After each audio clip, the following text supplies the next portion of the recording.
Good morning, dear students. My name is Ferhan Mazher, and today is 4th of May 2022. Right now, I am with the 11th chemistry class, and the subject we are studying is Physics 5054. This is Cambridge O-Levels Physics, and the code of the subject is 5054. Today, we have set our hearts to solve a theory paper. We call it paper 2, and we have selected May-June 2011 2 paper. This paper 2 belongs from the zone 2 or the variant 2. In this video, in this session, in this class, today we are going to solve the section A of this paper. The section B of this paper we will solve in another video, and you can find that video also in the same playlist. So let's start today's paper. And here we go. So the question paper is coming up on your screen. So the paper we are going to attempt is May-June 2011 2 paper. The time allowed is 1 hour 45 minutes. And we will be attempting the section A of this paper in this session. A student wishes to find the density of a stone. He uses a measuring cylinder and a spring balance with a scale marked in newtons. The measuring cylinder, spring balance, and stone are shown in the diagram. This is the measuring cylinder, this is the Newton meter, and this is the stone. The student knows that the gravitational field strength is 10 newtons per kg. Describe how the student uses the spring balance to find the mass of the stone. So he will hang the stone with the Newton meter, and from the Newton meter, he will note down what is the weight of that stone. Once he knows the weight of the stone, then he will use the formula W is equals to mg, m will be equals to W by g. And by this formula, m equals to W by g, he will calculate the value of the mass of the stone. So let me show you my written answer. So here we go. Hang stone with the spring balance, measure weight from the spring balance, use the formula m equals to W by g to calculate the mass of the stone. So that is my answer. Okay, so let's go to the marking scheme. Use the spring balance for a reading value, find weight, force of gravity, divide reading weight by 10 or g. So our answer is right. Okay. The next question, 2 marks question. He said, describe how the student uses the measuring cylinder to find the volume of the stone. Okay. So he will put some water in the measuring cylinder and he will note down what is the volume of that water. And he will call it V1. Then he will put the stone in the measuring cylinder. Obviously, the level of the water will rise up. He will note now what is the volume of the water. He will call it V2. Then he will subtract V1 from the V2, and that will give you the volume of the stone. So let's check what is my answer. Okay, so here we go. Put some water in the measuring cylinder, note the volume of the water, V1, put stone in the water and note the volume of the water, V2, volume of the stone will be V2 minus V1. So that is my answer. So let's check from the marking scheme. Reading of the measuring cylinder taken with the liquid water alone, initial volume mentioned, filled to certain level, measure increase change when stone totally immersed in the cylinder. Stone must be totally immersed in the cylinder. You can add this word also in your answer. The mass of the stone is 150 gram and its volume is 70 centimeter cube. Calculate the density of the stone. You know the density of the stone. Formula for the density is mass divided by volume. So 150 gram divided by 70 centimeter cube, and that will give you the answer. So density is equals to mass divided by volume, 150 gram divided by 70 centimeter cube, and the answer will be 2.14 gram per centimeter cube. So it is 2.1 up to 2 significant figures. 2.14 gram per centimeter cube or 2.1 gram per centimeter cube is the right answer, sir. Okay, the next question. The stone is taken to another place where the gravitational field strength is less than 10 Newton per kg. State how this affects the mass and the weight of the stone. The mass will remain unchanged. It does not depend upon the gravitational field strength. The weight depends upon the gravitational field strength. So if the gravitational field strength at that location is less than 10, so the weight will also become less. So look at our answer. Unchanged and decrease. So have a look at the marking scheme. Mass unchanged and weight less. Okay, so that is the right answer.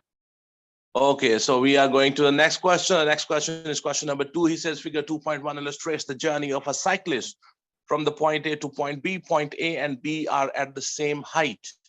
The cyclist starts from the rest at A and pedals up and over a hill. Near the bottom of the hill, she starts to brake and comes to rest at B.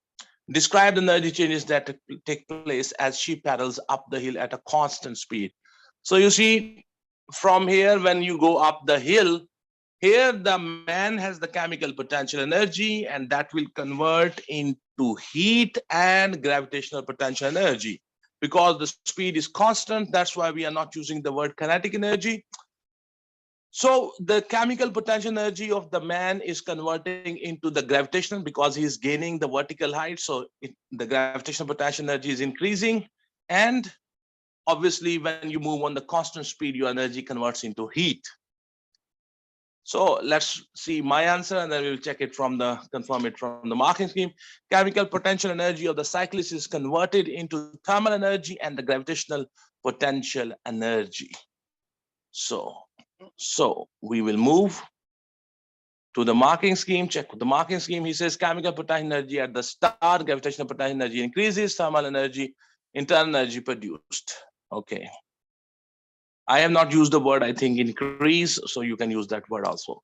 Explain how the law of conservation of energy applies to the complete journey from A to B. You see, when he moves, here the chemical potential energy, which will be converted, will here the chemical potential, here you will have the gravitational potential energy. And when he will go down, the gravitational potential energy will be converted into the kinetic energy. And at B, that all kinetic energy will be converted into heat energy. You see, during this process, the energy will change from one form to another form. From the chemical potential energy, it will convert into the thermal energy and into the gravitational potential energy. From the gravitational potential energy, it will convert into the kinetic energy and thermal energy. And then the kinetic energy at the bottom of the hill, at when you will reach at the B, that kinetic energy will be converted into thermal energy. So during this whole process, the total energy of the system will remain constant, and the energy will change from one form into the other form. That is my answer. So let's check what I have written. From point A to point B, total energy of the system remains constant. Energy converts from one form to another form. Chemical potential energy converted into the gravitational potential energy, and the gravitational potential converted into kinetic and heat. During this whole process, the heat was produced, okay? So let's check from the marking scheme what the marking scheme has to say. Energy not created, lost, destroyed. Energy only changes from energy changes form. Total energy constant, and at least one attempt to explain a conversion in the journey all ends up as heat. Finally, you will have heat energy. It's a 1 mark question. Okay, at one point in the journey, the gravitational potential energy of the cyclist has increased by 5,400 joules. And the mass of the cycle is 60 kg. The gravitational field strength is 10 Newton per kg. Calculate the height above the A of the cyclist at this point. So the gain in the gravitational potential energy is equals to mgh. We know the gain in the gravitational potential energy, that's 5,400 joules. And we know the mass and we know the g value. So h can be found very easily. So let me show you how I have done it. And then we will see from the marking scheme. Okay, so the gravitational potential energy is equals to mgh. 5,400 equals to 60 multiply 10 multiply h. You make ah alone. It will be 5,400 divided by 600, and the final answer will be 9 meters. 9 meters. So let's check from the marking scheme. 9 meter is the right answer, sir. So we are done with the question number 2. Okay, so let's move to the question number 3. He said, explain using ideas about the molecules why a balloon filled with gas expands when heated. You see, when you have a balloon and it's filled with the gas and you start heating the balloon, what will happen? The molecules of the gas, they will start moving faster, and their average kinetic energy will increase because their temperature has increased. So their speed will increase, their average kinetic energy will increase. Now, the gas molecules, when they collide with the walls of the balloon, they will hit harder. And because they are moving faster, their collision frequency with the walls of the balloon, they will increase. Now the collision frequency has increased. In 1 second, more number of molecules are colliding. Plus, they are hitting harder. They are exerting more force. So a larger pressure is created inside the balloon. So the balloon starts to expand. Initially, the pressure of the balloon will increase. Okay. So let's check what I have written. When heated gas molecules start moving faster, their kinetic energy increases. They hit harder with the, I have written here, it's with inner sides of the balloon. They collide more frequently with the walls of the balloon. More force is exerted on the walls of the balloon. So that's why the pressure initially will increase. And when the balloon will expand, the pressure will again become the same. But initially it will increase. So that's why the balloon will expand. So the molecules have more kinetic energy, speedy and velocity, and hit sides harder with more force. Initially hit sides more often, frequently, create larger pressure initially. When the balloon will be inflated, it will become larger. The pressure again will reduce, but initially the pressure will increase. Okay. So then one mark question, why a balloon filled with the water expands very little when heated? You see the water, if you give rise of the, you give same temperature rise to water and the same temperature rise to gas. Obviously the gas expands more. The water expands less as compared to the gases. So that's why it will expand less. So my answer is here. It says that when a balloon filled with the water expands very little when heated, liquid expands less than the gas. Liquid molecules have stronger forces of attraction with each other. That's why they expand less. And let me check what's the market. Larger forces between liquid molecules or stronger bonds. So then a bubble of gas rises from the bottom of a lake to the surface. The pressure at the bottom of the lake is 3 expo5 Pascal, and the pressure at the surface is 1 expo5 Pascal. The volume of the bubble at the bottom of the lake is 2 centimeter cube. Calculate the volume of the bubble at the surface. Okay, so the pressure at the bottom is 3 expo5 Pascal, and that's the P1, and the V1 is 2 centimeter cube. The P1 is 3 expo5 Pascal. The V1 is 2 centimeter cube. The pressure 2 is 1 expo5 Pascal, and the volume 2 is the question. Here the temperature has not changed. So we can apply the formula P1 V1 equals to P2 V2.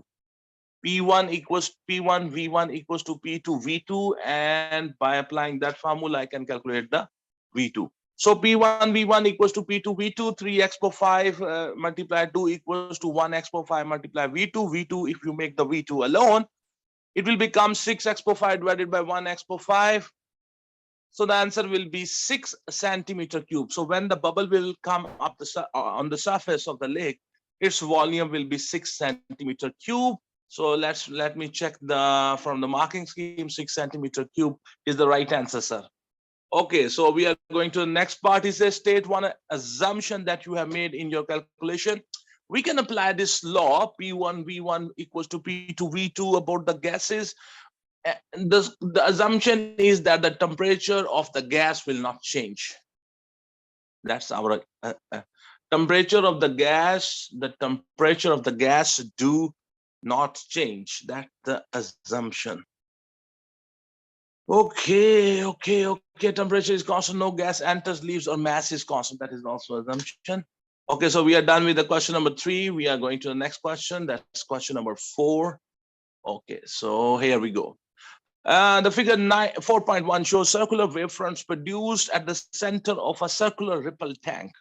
So like you put a stone in the water, throw a stone in the water, the circular wavefronts are produced. Two corks, A and B, float on the water in the ripple tank. They move up and down on the surface of the water as the wave passes. The wavelength of the wave is 8 centimeter cube.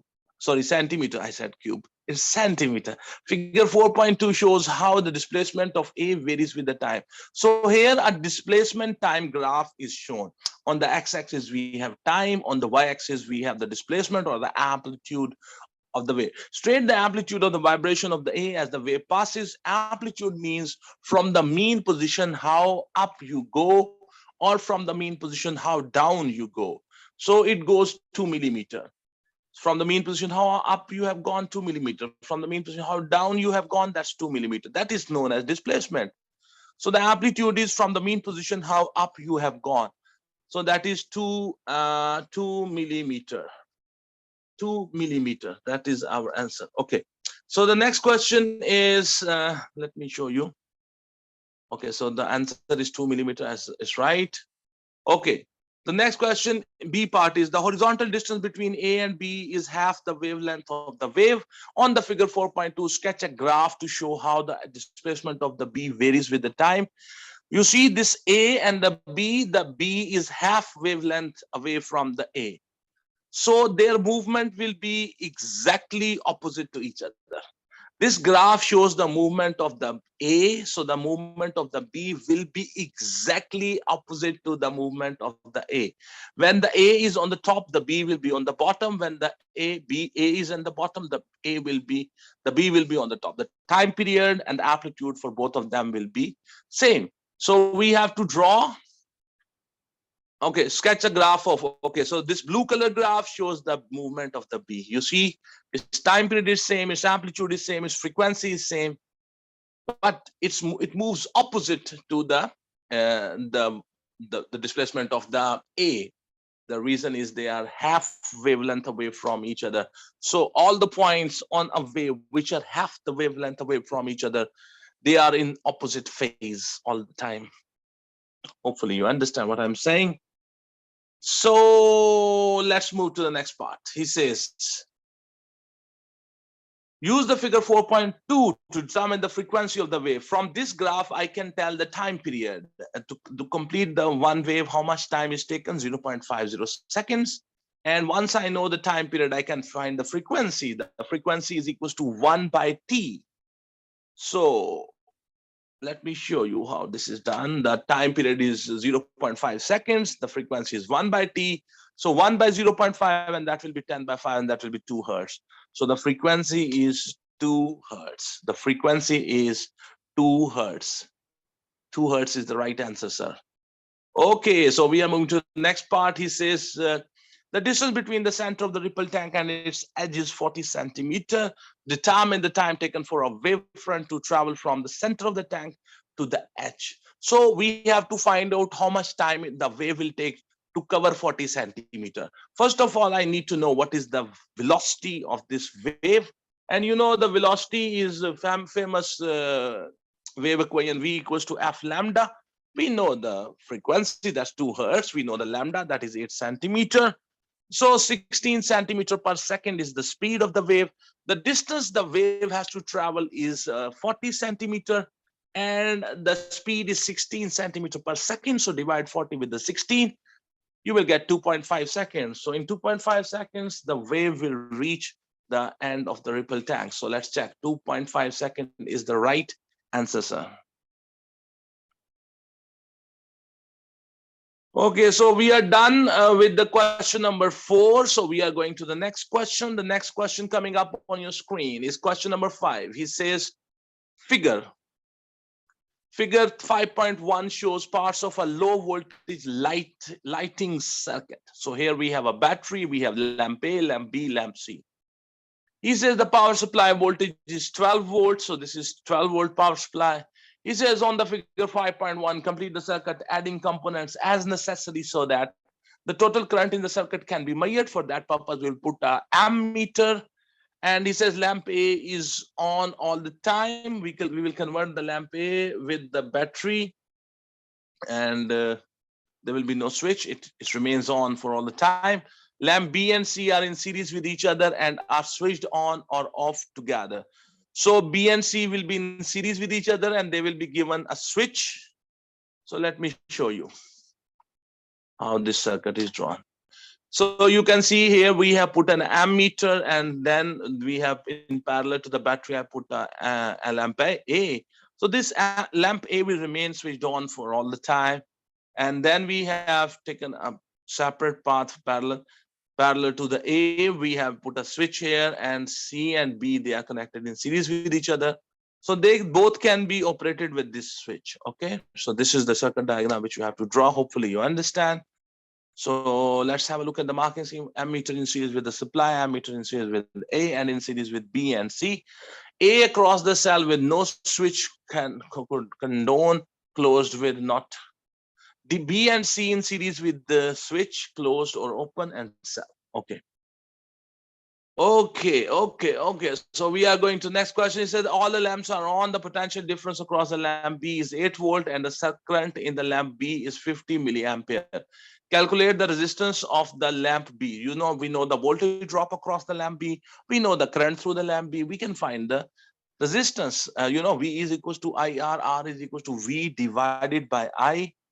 So very simple, but there is a problem. R is equals to V by I.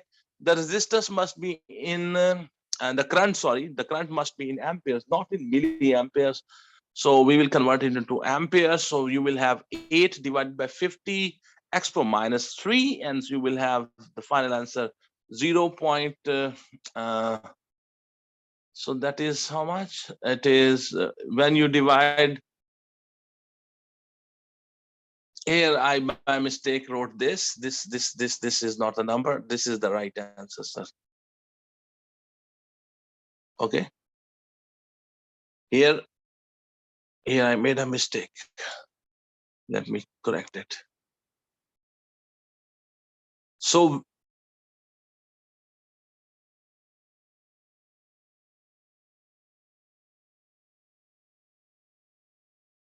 this whole thing is not right. Okay. This is the right answer directly. If you write this in your calculators, and you will get the right answer. So you can write directly this number in your calculator. Okay. So in your calculator, write 8 divided by 50 x power minus 3. You will get 160 ohm.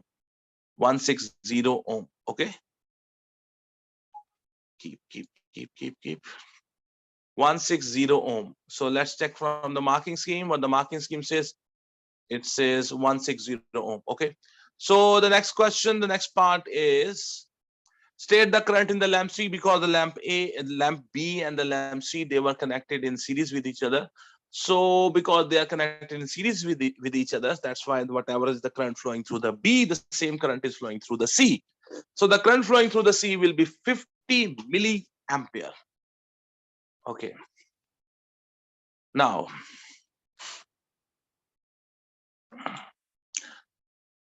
the next question number 6. He says the cable from the main plugs to a washing machine contains a live wire, a neutral wire, and an earth wire. The earth wire is connected to the metal case of the washing machine. Explain how connecting the earth wire to the metal case makes the washing machine safer. If the casing of the washing machine becomes live, the current through the earth wires will start going into the ground.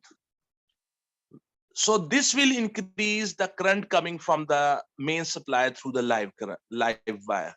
So if you have put a fuse in the live wire, due to the surge of the current coming from the main supply, that fuse will blow and it will cut off the supply of the live current to the washing machine, and your washing machine will be isolated from the live current. So that is my answer. So let's see what I have written answer.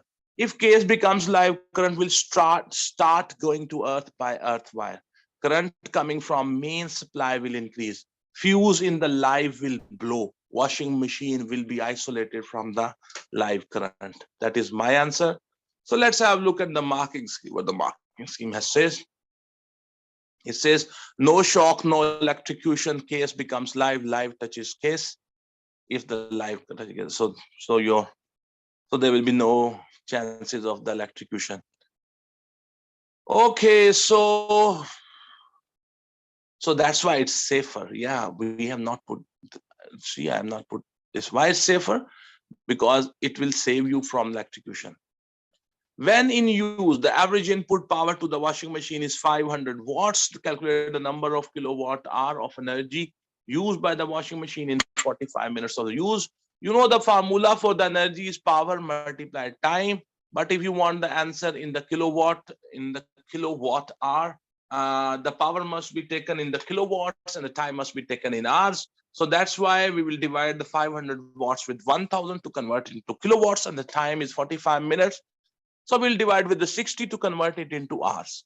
So 500 divided by 1000 multiply 45 divided by 60, and the answer will be 0.75 kilowatt hour. So that is 0.38 kilowatt hour. So that is our answer. So let's check what is the answer on the marking scheme. 0.38 kilowatt hour is the right answer, sir. So our answer is right. Okay, figure 7.1 shows some parts of a cathode ray oscilloscope. Explain why reversing the battery battery A has no effect on the electron beam. You see, the battery A is connected with the filament. If you reverse these connections, still the filament's function is to produce heat. So it will continue producing heat even if you reverse the direction of the current given to the filament. So that is my explanation. So let's change in the direction of the EMF have no effect on filament. It will keep producing heat and thermonic emission will continue. Okay. So let's check the marking scheme. It says same electron beam produced emitted by heating, thermonic emission occurs, still produces heat, same heating depends upon I square, does not depend upon its direction. Okay, so let's go to the next part. He says B part, the connections to the battery B are reversed. State and explain the effect on the electron beam. You see, if the battery B is connected to this anode has positive charge, so the electrons which came out here through the thermonic emission, if this is no more positive, if you reverse the direction of this, if this becomes negative, the electrons which are negative, they will be no more attracted and no more a beam of electron will be produced here. Okay, so I hope you understand what I am talking about. And here we go. If connections of the battery B are reverse, electron beam will not be produced because that anode, whose name is anode, will become a negative and it will not attract the electrons. Negative will repel. So the beam of electron, I have not written here. You can write this answer also. No beam produced, electrons do not reach screen, do not pass, anode not emitted, electron beam repelled by negative anode, electrons no longer attracted by the anode, electron beam attracted by positive and filament. Okay, so I have not mentioned that sentence, but you are supposed to mention that because when the anode will become negative, it will no more attract the negative electrons. So the no beam will be produced. So that is question number 7. Its answers. Okay, so the next question coming up on your screen. Okay, the figure 8.1 illustrates the process that occurs in the core of a nuclear reactor. Okay, so here you have a uranium-235 nucleus. You bombard it with a neutron. The nucleus will break. A daughter nucleus will be formed, and there are 2 daughter nucleus, barium and krypton, and 3 new neutrons are formed. State the name of the process illustrated in the figure 8.1. This process is called nuclear fission, in which a larger nucleus is broken. Nuclear fission. Describe what happens during this process. Okay, here we bombard a uranium-235 nucleus with a neutron, and that nucleus breaks into 2 daughter nucleus, and 3 neutrons are produced. An enormous amount of energy is also released during this process. So let me check what my answers are. And here we go. This process is called fission, and a neutron hit the nucleus of the uranium-235. Nucleus breaks, and 2 new two new nucleus. The spelling of the new are wrong. NEW new, IKNEW new. New nucleus are formed. 3 neutrons are also given out with enormous amount of heat. So that is what happens in the nuclear fission.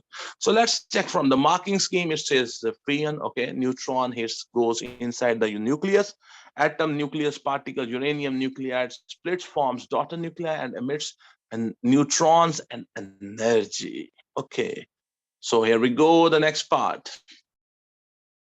The next part coming up.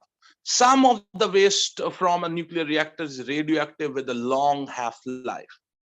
So their question is explain what is meant by radioactive. Radioactive are those substances which give out one of the radiations, alpha, beta, or gamma. Or they might give out 2, or they might give out 3, or they might give out only 1. Any substance who gives out alpha or beta or gamma rays is called radioactive. That's our definition. And then they ask us what is a long half-life. Not just half-life, long half-life. So a sample which will take long period for half of it of its atoms to decay. Its atoms to decay. Okay, so let's check the marking scheme. What the marking scheme says, he says emits particles, emits ionizing nuclear radiation, spontaneous or random emission of radiation, atom or nucleus decays. Long time to decay radioactive for a long time, decays slowly. Long time for any quantity to having of counteract emissions, number of nuclei, number of atoms or activities. So my dear students, today we have completed the section A of this paper. Today we have attempted May-June 2011 2 paper. In this video, in this session, we have attempted the section A of this paper. Section B of this paper, I will, in short time, I will upload that video also. So thank you very much, sir, everyone. Thank you very much. You have taken out time to watch this video, and you have selected me to improve your physics. So if you find this video interesting and informative and useful to a Cambridge student, share the link of this video onto your Facebook account and onto your Instagram and onto your Twitter accounts. Also subscribe my channel. Share the link of this video with your junior students especially. So thank you very much, everyone. It's a great blessing for me to be able to teach you online. Thank you very much, everyone. Have a good day.